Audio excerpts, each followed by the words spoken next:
Hi friends, welcome to my channel నందు ideas vlogs. అందరు ఎలా ఉన్నారు? బాగున్నారా? మేమైతే చాలా బాగున్నాము. So today is Bonalu. So మా ఊళ్ళో అమ్మవారి బర్త్డే సెలబ్రేషన్స్ ఫ్రెండ్స్ గ్రాండ్గా జరుగుతున్నాయి. సో మార్నింగ్ అయితే మా పాప జడ లాగుతుంది. మార్నింగ్ అయితే అమ్మవారికి 108 కలశాలతో అభిషేకం చేయించారు. సో ఇప్పుడైతే బోనాలు తీసుకొని వెళ్తున్నాం ఫ్రెండ్స్. ఇంకా టైం పడుతుంది, చూపిస్తాను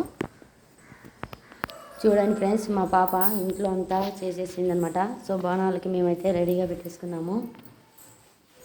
సో బోనం అయితే తీసుకొని వెళ్ళాలి. ఇంకా టైం పడుతుంది, 10 o'clock చెప్పారు. సో ఇక్కడైతే కన్నా పూజ గది అనమాట. చూశారు కదా ఫ్రెండ్స్. ఇంకైతే బోనాలు తీసుకెళ్ళలేదు. సో తీసుకెళ్ళిన తర్వాత మీకు వీడియో అనేది పోస్ట్ చేస్తాము. అండ్ అంతవరకు ఆ ఛానల్ని అండ్ మధ్యాహ్నం కూడా అన్నదాన కార్యక్రమం కూడా ఉంది ఫ్రెండ్స్. తర్వాత కోలాటం. సో ఈరోజంతా ఫుల్ ఎంజాయ్ అనమాట. సో మీకు గన మా వీడియోస్ నచ్చినట్లయితే మా ఛానల్ని సబ్స్క్రైబ్ చేయండి, లైక్ చేయండి, షేర్ చేయండి అండ్ కామెంట్ చేయండి. Bye friends.